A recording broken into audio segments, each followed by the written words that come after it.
Sir Pawan Kalyan గారు వాలంటీర్ల పైన కక్ష కట్టారు అని చెప్పేసి కొన్ని వార్తలు రావడం చూస్తున్నారు సార్. అందుకే వాళ్ళు మొన్నటి నుంచి మొత్తుకుంటున్నారు, మమ్మల్ని కావాలని రాజీనామా చేయించారు, మమ్మల్ని తీసుకోండి అని చెప్పేసి.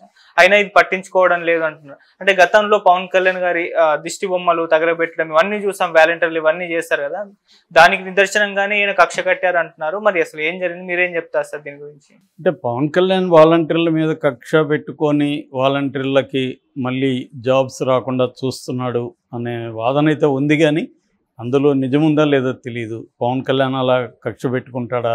ఎందుకంటే చాలాసార్లు అప్పుడు కూడా వాలంటీర్లుగా మీ మీద నాకేమి ఇది లేదు, మిమ్మల్ని వైసీపీ వాళ్ళు ఉపయోగించుకుంటున్నారు, సో మీ దగ్గర డేటా కలెక్ట్ చేయించి ఆ డేటాని వాళ్ళు ఉపయోగించుకొని వాళ్ళు ప్రైవేటు వ్యక్తులకు అమ్ముకుంటున్నారు, కొంత ఆ డేటా సంఘ విద్రోహ శక్తుల చేతిలోకి వెళ్ళింది అనేది చెప్పాడు.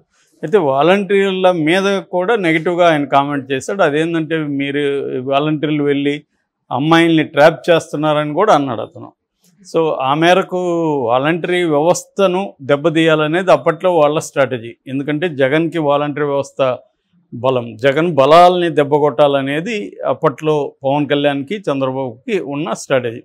ఎవరికైనా అది పొలిటికల్ పార్టీలకి తమ అపోనెంట్కి ఏది బలమో ఆ బలాన్ని దెబ్బకొట్టడం, ఆ బలాన్ని వీక్ చేయడం అనేది ప్రతి పొలిటికల్ పార్టీ చేస్తుంది. చంద్రబాబు పవన్ కళ్యాణ్ కూడా అప్పట్లో వాలంటరీ వ్యవస్థను దెబ్బకొట్టాలి, ఎందుకంటే ఇది స్ట్రాంగ్ ఉంటుంది అని అనుకున్నారు. చంద్రబాబు అంత సాహసం చేయలేదు. బిగినింగ్లో ఏదో కామెంట్ చేశాడు, అదేంటంటే వాలంటీర్లు వీళ్ళు ఏమి ఉద్యోగం, అది గోనె సంచులు మోసే ఉద్యోగమా అనేది ఒకటి. రెండోది వీళ్ళు మగవాళ్ళు లేని టైంలో పోయి తలుపులు తడతారు అనే డెరిగేటివ్ కామెంటు చేశాడు. దాని తర్వాత పవన్ కళ్యాణ్ ఫుల్ స్థాయిలో రెచ్చిపోయి వాలంటీర్లకి యాంటీగా కామెంట్లు చేశారు. రాష్ట్ర వ్యాప్తంగా వాలంటీర్లు జనసేనకు వ్యతిరేకంగా, పవన్ కళ్యాణ్కి వ్యతిరేకంగా నిరసనలకు దిగారు. పవన్ కళ్యాణ్ దిష్టి బొమ్మను దగ్ధం చేశారు. పవన్ కళ్యాణ్ మీద హైకోర్టులో కూడా కేసులు వేశారు.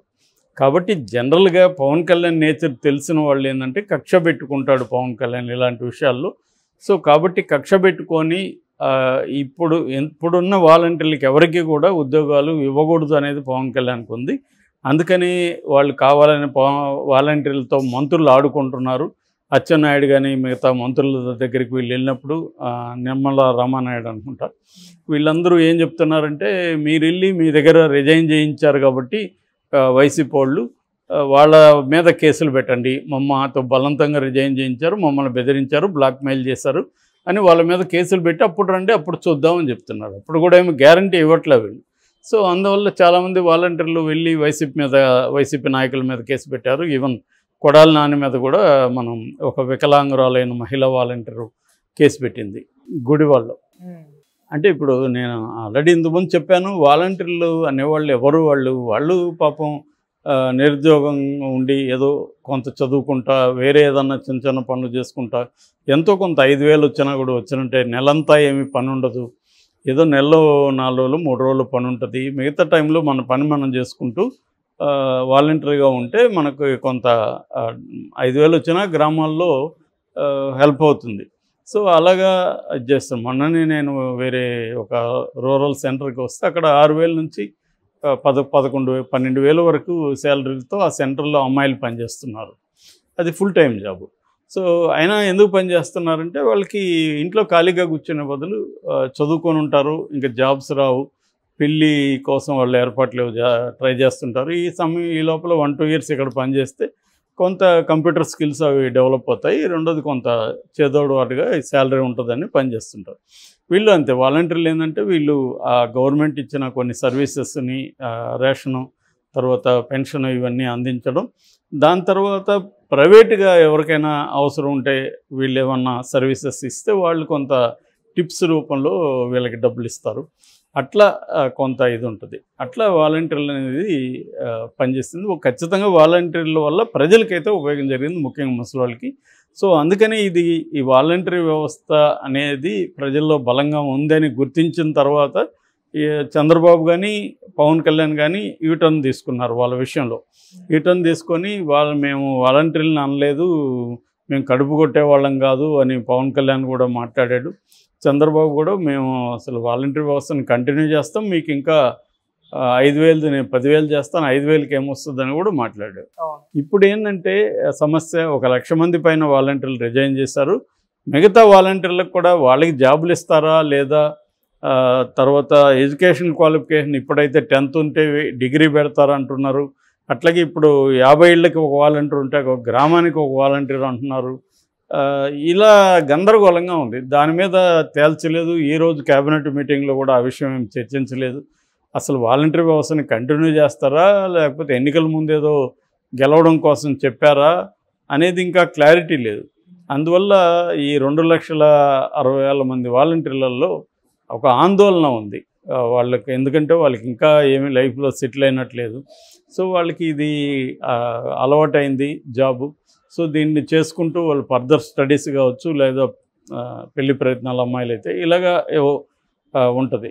అందువల్ల ఇప్పుడు వాళ్ళు దాని ఏమంటారు, ఆడకత్తెరలో పోక చెక్క అనే సామెత ఉంది.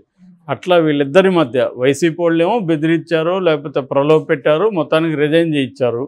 ఎందుకంటే దానికి కూడా మళ్ళీ తెలుగుదేశానికి లింక్ ఉంది. ఆ వాలంటరీ వ్యవస్థని డిస్టర్బ్ చేయకుండా తెలుగుదేశంలో వదిలేస్తున్నా ఇది జరిగేది కాదు. వీళ్ళేమో నిమ్మగడ్డ రమేష్ కుమార్ ద్వారా కోర్టులకు వెళ్ళారు. తర్వాత ఎన్నికల కమిషన్ కంప్లైంట్ ఇచ్చారు. వాలంటరీ వ్యవస్థని వాళ్ళు రద్దు చేశారు, అంటే పెండింగ్లో పెట్టేశారు, వీళ్ళు పని చేయకూడదు అని చెప్పి. దానివల్ల ఇట్లా ముసలోళ్ళు సఫర్ అయ్యారు, 34 మంది చనిపోయారు. ఇటు వాలంటీర్లు కూడా ఇబ్బంది పడ్డారు. అప్పుడేమైంది, వైసీపీ వాళ్ళు కొంత వాళ్ళని బెదిరించారా లేకపోతే ఏం చేశారో మొత్తానికి రిజైన్ చేయించారు. సో ఇప్పుడు ఆ రిజైన్ చేసిన వాళ్ళకి మళ్ళీ తీసుకుంటారా అనేది డౌటు. కానీ ఉన్న వాళ్ళని కూడా వాళ్ళేమి, అది పర్మనెంట్ కాదు కదా, వాళ్ళని తీసుకోవాలని రూల్ ఏం లేదు. సో అదేంటంటే ఆల్రెడీ అగ్రిమెంట్ కూడా అయిపోయింది వాళ్ళతో, గవర్నమెంట్ చేసుకున్న అగ్రిమెంట్ కూడా. కాబట్టి తెలుగుదేశం వాళ్ళు ఆల్రెడీ కార్యకర్తలకు పెద్ద ఇంపార్టెన్స్ ఇస్తున్నారు కాబట్టి ఖచ్చితంగా దీంట్లో మేజర్గా కార్యకర్తలనే తీసుకుంటారు.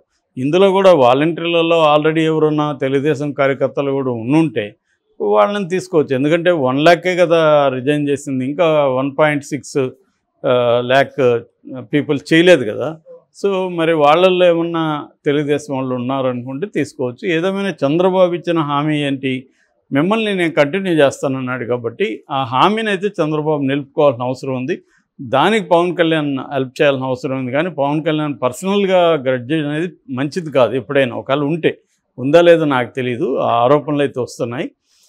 ఎందుకంటే ఒకసారి అధికారంలోకి రాకముందు మనం రకరకాలు మాట్లాడతాం, కానీ అధికారం వచ్చిన తర్వాత నువ్వు కొంత భిన్నంగా పరిపాలన ఉండాలి. ఇప్పటి వరకు అయితే పవన్ కళ్యాణ్ చాలా విషయాల్లో ఆ భిన్నత్వం చూపిస్తున్నాడు.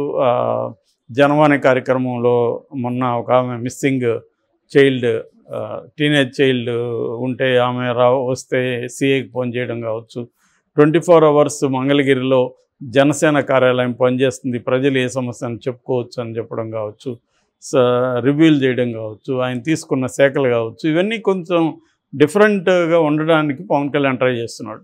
At the same time revenge politics చేస్తున్న తెలుగుదేశాన్ని పవన్ కళ్యాణ్ ఎక్కడ కంట్రోల్ చేయలేదు. తన జనసేన వాళ్ళు కూడా అనేక మంది వైసీపీ వాళ్ళ నాయకుల మీద దాడులు చేసినా కూడా కంట్రోల్ చేయలేదు. ఇప్పటివరకు అట్లాంటి ప్రయత్నాలు ఏవి పవన్ కళ్యాణ్ చేయలేదు. అంటే పవన్ కళ్యాణ్ కొన్ని విషయాల్లో జరగని అని, వాళ్ళకి కావాల్సిందే జరగని అని వదిలేస్తున్నాడా?